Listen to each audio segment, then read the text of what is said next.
All right, welcome everyone to the second part of the BeneMax training. This will be a continuation of the first training we had on completing applications. This training will cover post-application advocacy and appeals. So let's get into it. Our agenda for today is first we'll just recap the last training, just going over relevant information that will be helpful with this training. We'll talk about notices of decision, how to access them, and how they are helpful uh, during this part of the process. We'll set some expectations for post-application advocacy and just make sure we're all on the same page about what is expected during this part of the process. We'll talk about why we file appeals. We'll touch on appeal deadlines, what to do after filing an appeal, what to expect the day of the appeal hearing, and then we'll get into next steps. So just to recap some information that we covered in the last training, DHS has 30 days to respond to SNAP applications and 45 days to respond to TANF or ABD cash applications. This is important to note because these deadlines are helpful when thinking about when to file an appeal, especially if there's an inaction. So if DHS hasn't responded to an application by these deadlines, we would have grounds for an appeal. However, these deadlines are most important just to keep you aware of a little bit of a wait time associated with this project. So after you submit an application, we'll be waiting just a little bit for DHS to respond to these applications. And so once we file the application and DHS responds to your application through what is called a notice of decision. So a notice of decision is a document sent to applicants in response to their applications. The notice makes applicants aware of whether or not they have been approved for the benefits that they applied for. And so this is what a notice of decision will look like. We'll also talk about how to find these notices in the application portal briefly, but clients will be receiving this in the mail, but this will also be uploaded to their Manage My Case, and that is how you all will be accessing the notice of decision. But for example, with this notice, you'll see that the client has been approved for medical benefits. And then looking on the next page, you'll see what type of medical benefits they've been approved for, uh, the start of their coverage, and then they were also approved for retroactive coverage. So you'll see that they were approved for 3 months prior to the time of their application. These notices will also have um, the client's name and address, the case number associated with this case, which is helpful to the information uh, that we'll get into in a second. It'll also have the address to their local family community resource center. So notices of decision are a very important document because they help us determine how we will respond going forward in this case. And so now we're going to get into how to find a notice of decision. The beginning of this process is very straightforward, and it's very similar to how you'll start off when you're submitting applications. So you'll go to the application portal, the ABE website. You'll click Manage My Case, and then you're going to log into the applicant's account with those credentials that you created with them when you all submitted the application. You'll select this is a private computer, and then you'll be directed to a case selection page. Uh, And so a rule of thumb that we kind of have in place is if you see a case that has multiple case numbers, which is very possible, it is possible that a client has submitted, applications in the past before reaching out to us for help, and so they might have numerous case numbers associated with them. And so The rule of thumb is if you see multiple case numbers, select the case that says approved or denied, and then you will go ahead and follow the next steps. So you'll select, click here to report changes. You'll scroll down until you see what is the status of my ABE application, redetermination, or reported change. And this is another way that you can make sure you're in the right case number. You'll make sure the application number, which is that a T, it begins with a T. It's the same number as the one on the application you help the client submit. So at this point in the process, you can quickly pull up that application to find the T number, and you'll see uh, that when you are at this point of the process, you'll be able to match up those numbers. And that's how another way you can verify that you're in the right case. So what that'll look like is here under the words on in the application portal under the words application number. This is just blotted out to protect our client's information, but that's where the application number would be located. And then when you're looking at the um, application to make sure those numbers are adding up, you'll see that it is listed in the first bolded sentence. So that's just another way to make sure you're in the right place.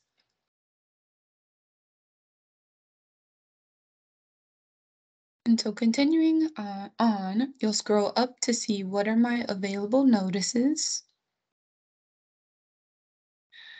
You'll click View Notices. You'll then see a list of notices um, that have been issued in the case. So there is a possibility that um, when you click View Notices, it is going to show you all the notices of decision that a client has received in the last 12 months. So it's very possible that there can be quite a few notices in there. And a way to find the correct notice is to locate the first date listed that is after the day you submitted the application. Um, and so then you'll make sure it says the following under notice name, and it'll have this code and it'll say notice of decision. And this is how we're gonna find DHS's response to um, the client's application. You'll download that notice of decision and email it to me. And then if there are no available notices, please let me know. As you all know, we check the status of a case every 15 days. So it is a possibility that there might not be notices within the application portal just yet. And this may be because it hasn't, passed the deadline for DHS to respond to the application. But if we're at the 30 to 45-day mark and there's no notices in in the client's application portal, that's very important. And it's also grounds for an appeal. So anytime you're unable to locate a notice, you'll let me know, but also when you find that notice, you'll just download a copy and send it to me. So now we're just going to get into some of the expectations for this part of the process. Post-application advocacy is kind of um, the heart of this project. It's very important that not only we're helping clients submit applications, but we're helping them with some of the things that come alongside submitting applications and what comes after. And so there are a few things that are kind of under the umbrella of post-application advocacy. So first is the post notice of decision meeting with me. This would just be a brief phone call, no more than 15 minutes. But once you have located that client's notice of decision, you've emailed a copy to me, we'll just schedule some time to talk about it. So we'll walk through the notice, make sure it has all of the necessary uh, elements, which I will get into in a minute. But we just want to make sure uh, the notice is correct, and then we'll kind of discuss next steps. So in the event that a client's denied benefits or the notice is missing something, in that meeting, it'll be a time for me to make you aware of these things. And then that's when we'll also determine next steps. Most likely, the next step will be to get in contact with the client's local family community resource center. So, if we're noticing something wrong on the notice or um, we see that there's a miscalculation or a client has been denied benefits that they actually qualify for, the first step is to get in contact with their DHS coworker at their local family community resource center. This will be primarily through email. I have a few volunteers that speak to DHS representatives on the phone, which is no problem. I just ask that you summarize that conversation in an email to me so that I can have kind of a paper trail of what's going on. But for the most part, it'll kind of be a series of back and forth emails saying, this is what we noticed is wrong with this notice. Um, this is what we would like you all to do. Um, and so there are times where you'll reach out to the client's local family community resource center and not receive a response, or you will ask a DHS caseworker to implement a change or implement something that we would like them to do, and they don't do it in a timely manner, they stop responding, and so that will get us to the point of filing an appeal. And so that's another, expectation we have at this point in the process. Um, is to make sure we're filing appeals for clients. And then once that appeal is filed, we'll prepare for it, as well as represent them in the pre-hearing and hearing meetings, which I'll elaborate on as well. So why file an appeal? This is a direct excerpt from DHS's policy. And so it says an appeal may be filed by any person or their representative who has filed for or receives benefits from the Department of Human Services and or HFS. Any family community resource center or central office actions, inactions, decisions, determinations, response to a report form, or any issue of policy that a person disagrees with, with may be appealed. So this is really important to note because it's very clear that within DHS's policy, applicants have the right to an appeal. And so that's why this part of the process is so important because many people are unaware that they have the right to an appeal a decision uh, that they disagree with, or a denial or an inaction. And so we want to make sure that DHS is adhering to their policy and that clients are aware of their right to an appeal. So that's why we file an appeal. And so, just to get into the details of the different reasons why we'll file an appeal, a first reason would be for an inaction. So, if DHS doesn't respond to an application, that is grounds for an appeal. And that's why we went over those deadlines of when DHS has to respond to an application. And that would be considered an inaction. And so we would file an appeal for that reason.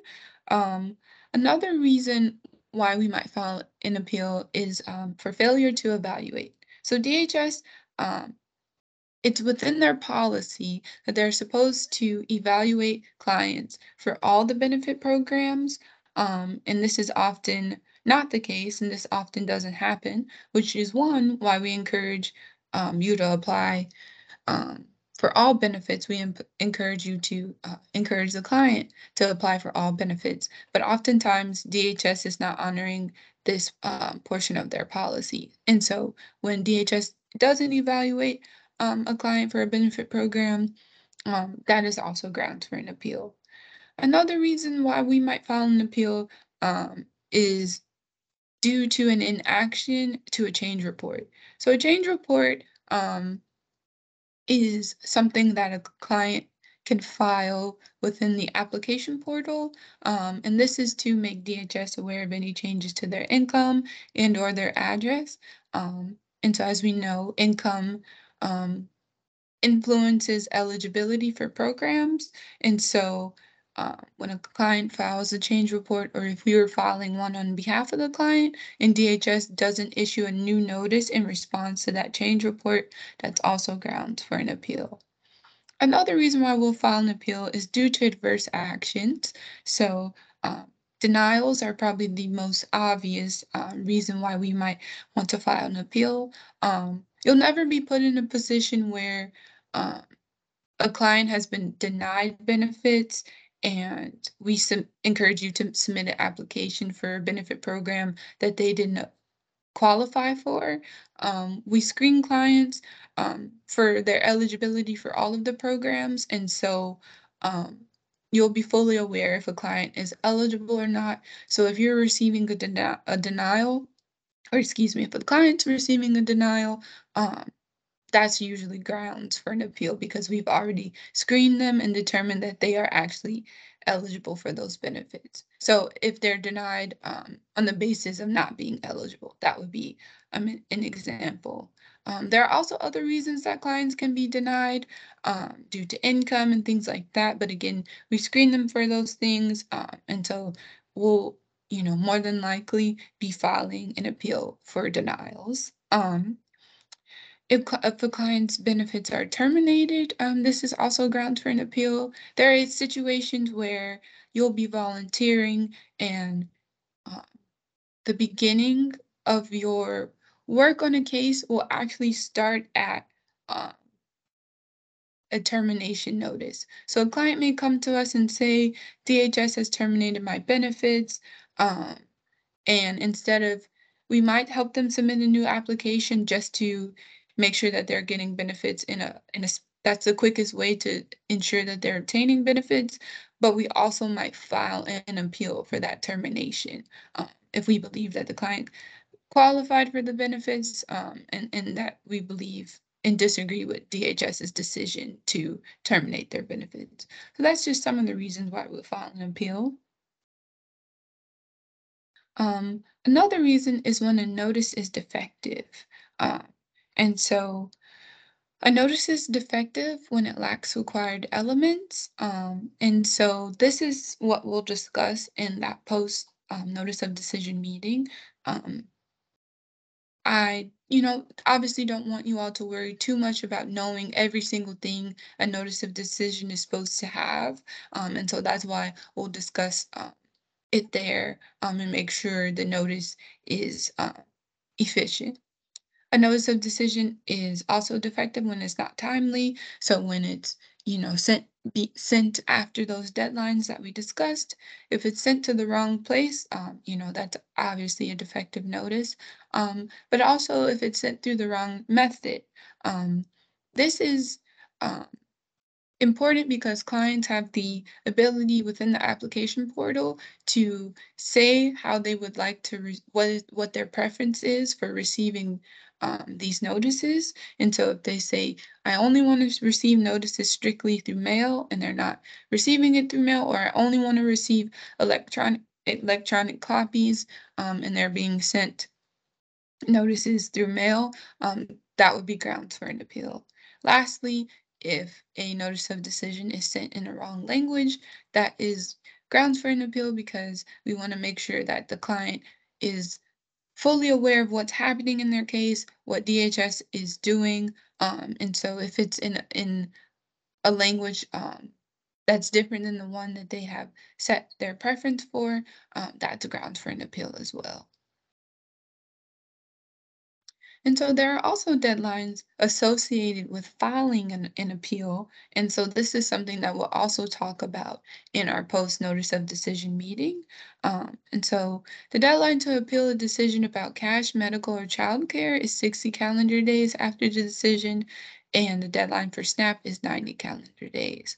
And so um, we will both make note of that appeal deadline to make sure that we're filing the appeal on time, but just keep these deadlines in mind because they're very important.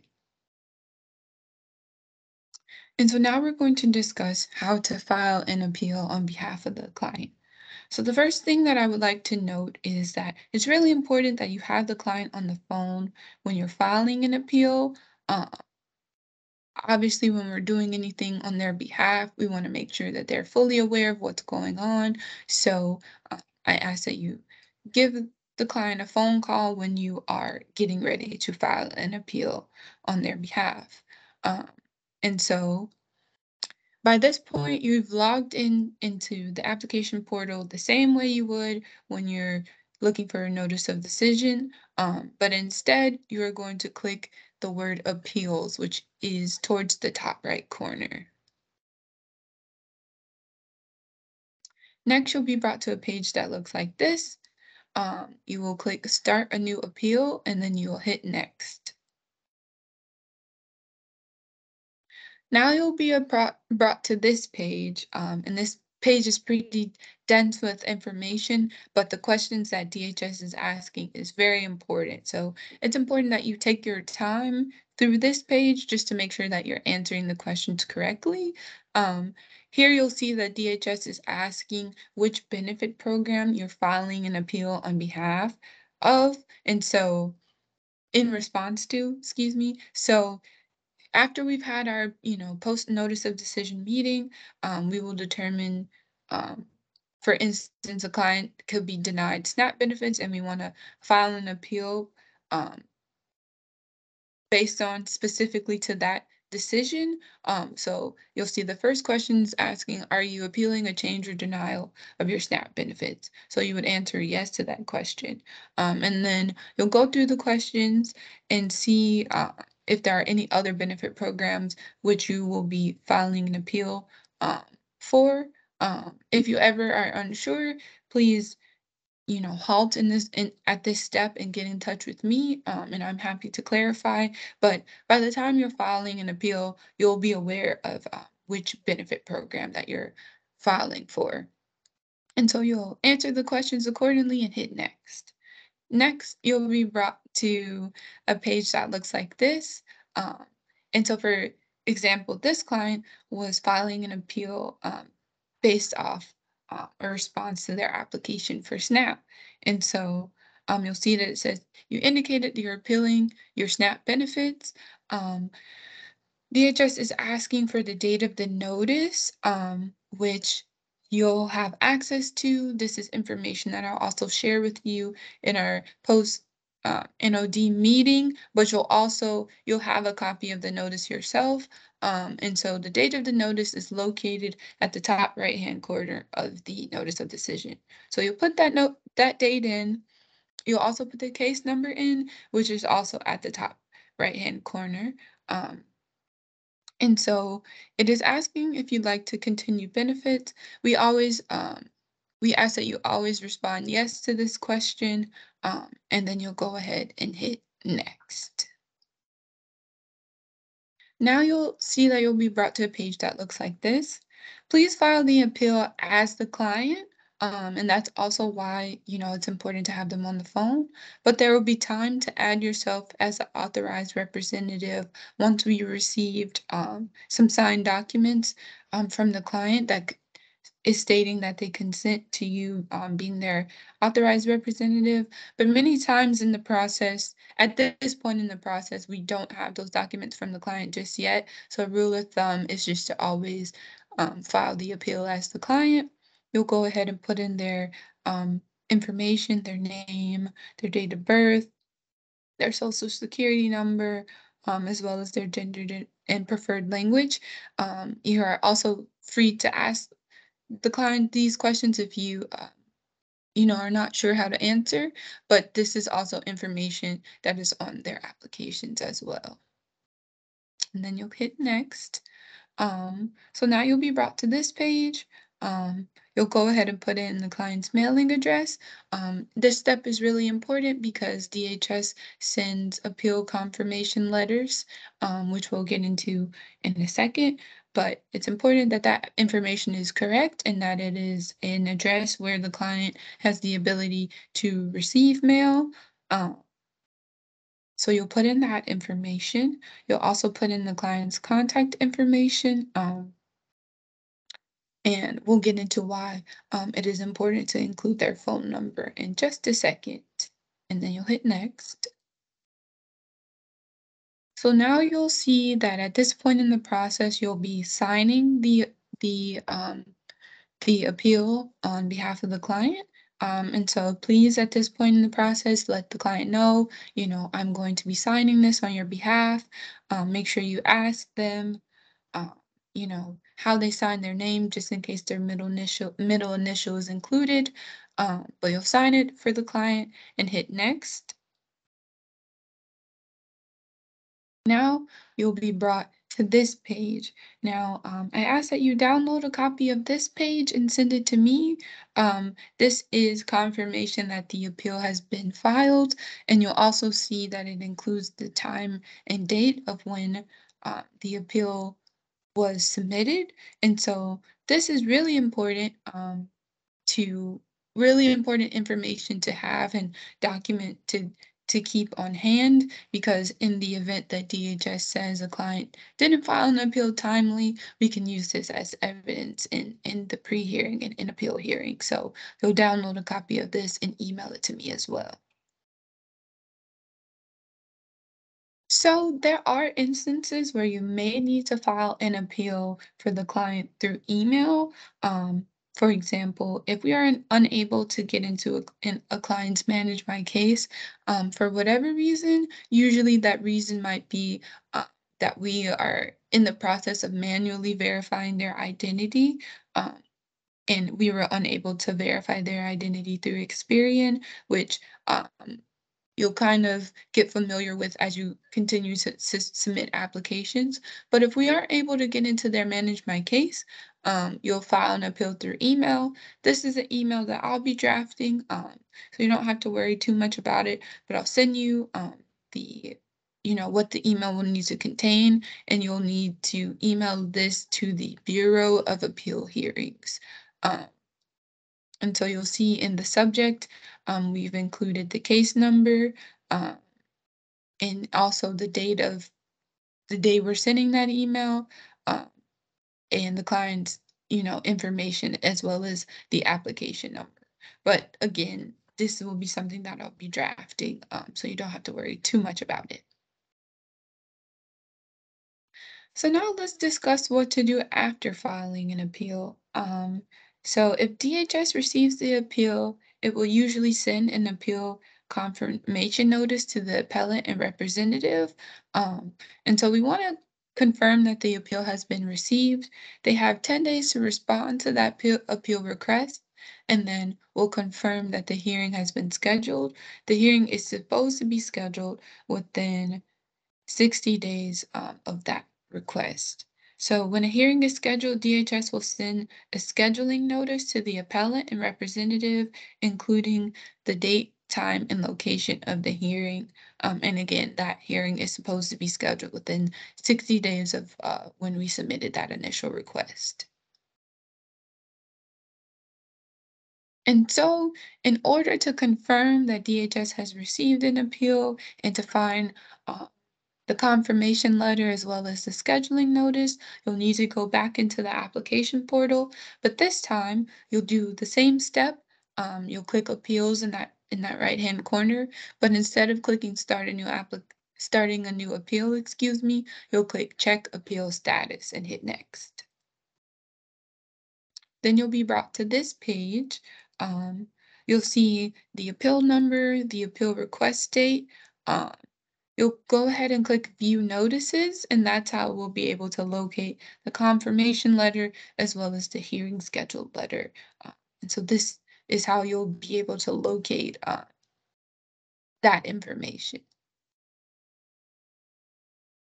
So after you've clicked View Notices, you'll see all the available notices associated with this client.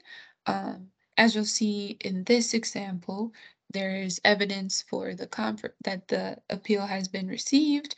There's a scheduling letter, which will contain the date and time of the hearing. And then in this case, the hearing um, had taken place and DHS had responded to the the appeal, and so you'll see that the final administrative decision is located at the bottom.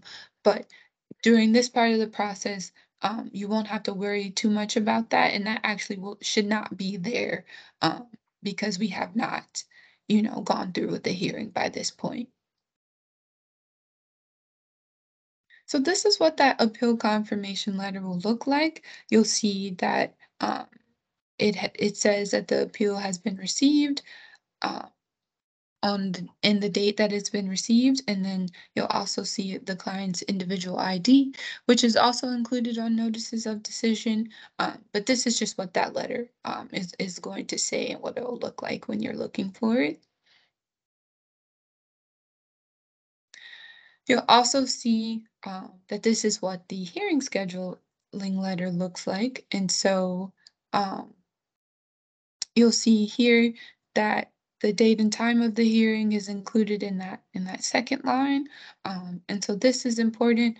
Um, Please download a copy of these things and send them to me, but also please, make me aware in that email um, when the hearing has been scheduled and what time so that I can make note of that in the client's case profile. So what to do after filing an appeal? As after we filed an appeal, again, there will be kind of a waiting time as we wait for DHS to respond. And so as we're waiting, we'll be working, and some of that work entails gathering information.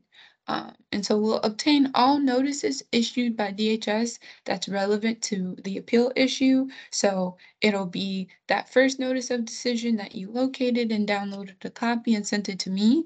But it is possible that DHS um, will issue multiple notices. Uh, for example, DHS you may help a client apply for SNAP and cash benefits. DHS may respond to that SNAP application first because the deadline is 30 days, and then it may send another notice responding to that cash benefit application because the deadline is 45 days. So usually, at minimum, you'll have one notice of decision associated with the case, but there are possibilities that there can be multiple. Um, Another example of information that will be important to obtain is if the client is having any verification or appointment issues. And so, as you all know from the previous training, clients are supposed to submit verification documents. Um, and so, even if they fail to do so, we can still file an appeal. Um, and so, we can also request a new appointment.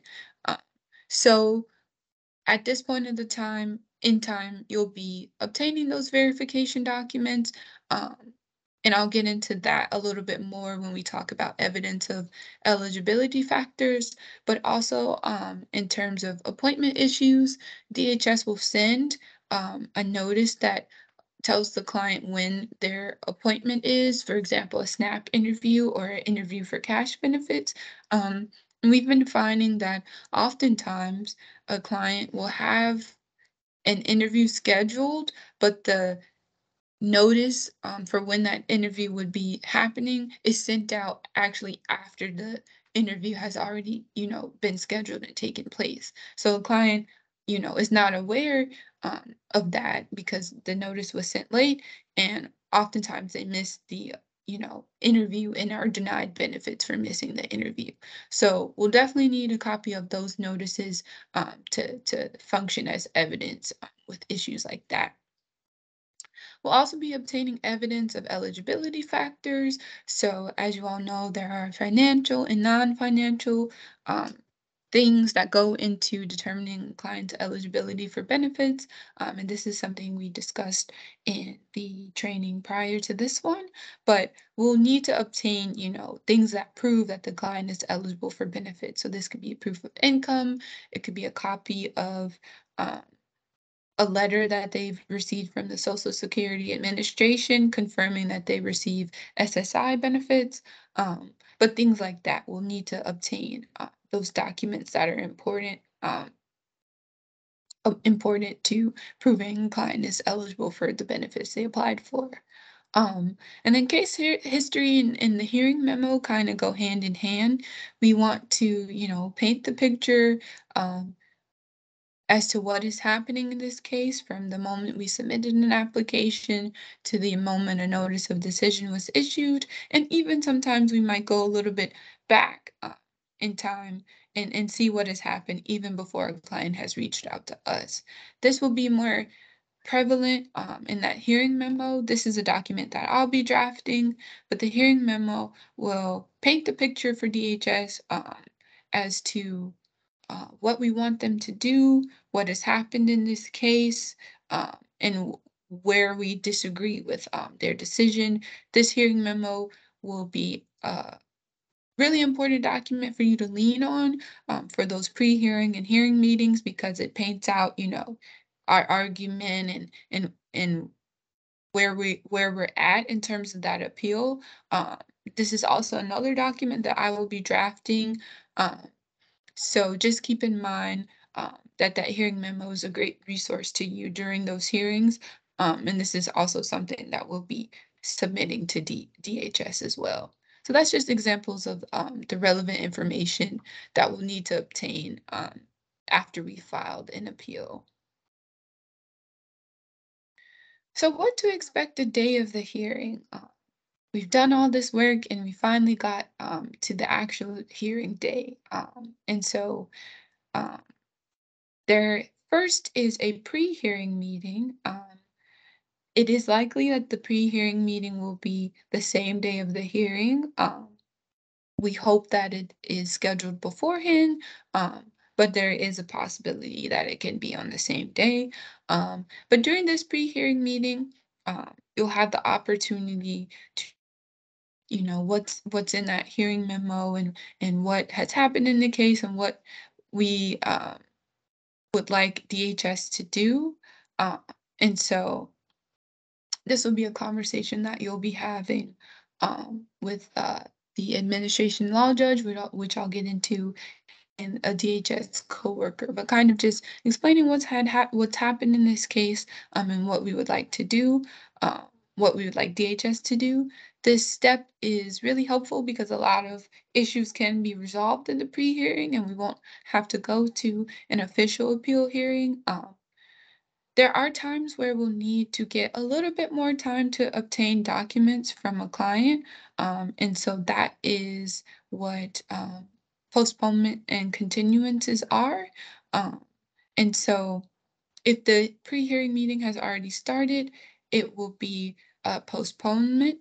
But if it hasn't started, it would be a continuance. So sometimes we're waiting for a client to get some documents, but we do want to make sure that we've done our best to be fully prepared for the hearing. And you'll all will be, more than aware ahead of time of if you'll need more time before the, to gather some documents and things like that.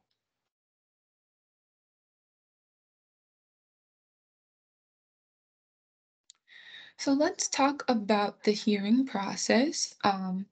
Where is the hearing? Is it in person? Is it via phone? So since the pandemic and the closure of the Family Community Resource Centers, DHS has been allowing appellants and representatives to participate in hearings by phone. This has cut down the amount of time uh, uh, authorized representatives have to commit to the hearing. And so we'll continue to advocate for this process even when Family Community Resource Centers reopen. Uh, but for the foreseeable future, appeal hearings will be scheduled over or will be taking place over phone.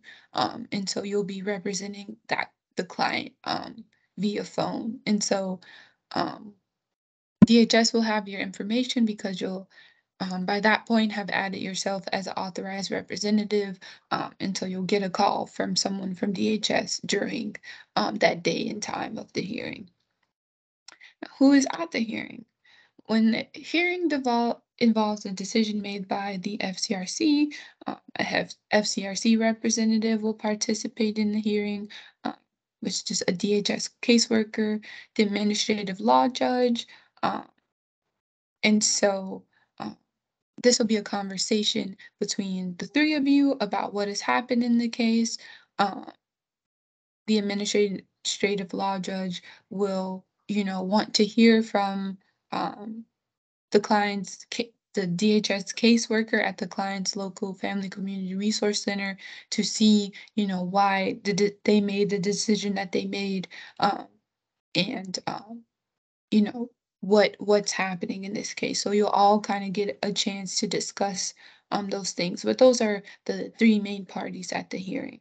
The appellant or our client does have the right to be at the hearing, but it is not required. And we actually encourage um, you all to, encourage the client that they don't have to attend hearings.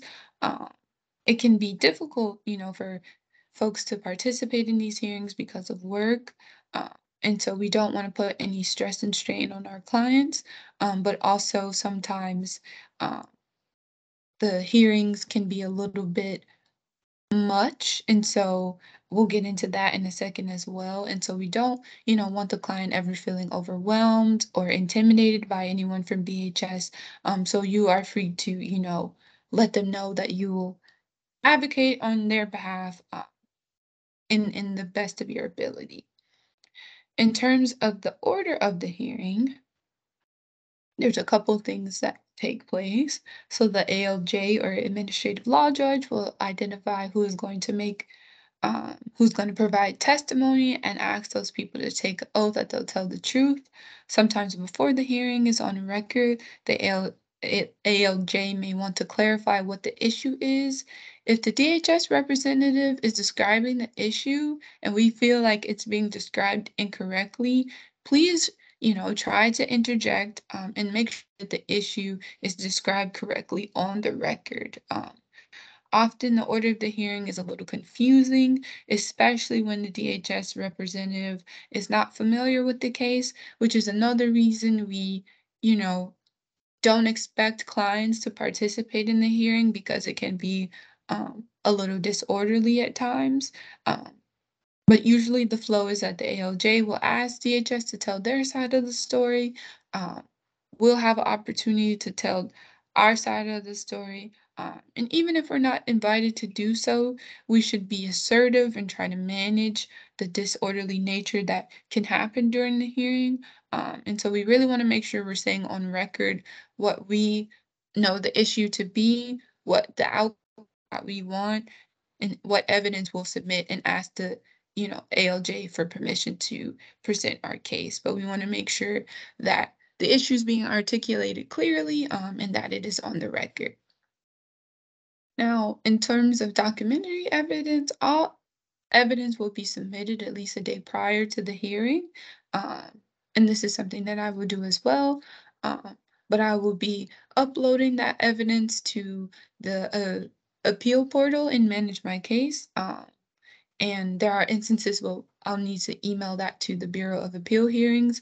But this is important because the administrative law judge will be submitting each document into evidence and assigning it as an exhibit number. So we'll, have the documents relevant to the case, but DHS will have an opportunity to see them as well.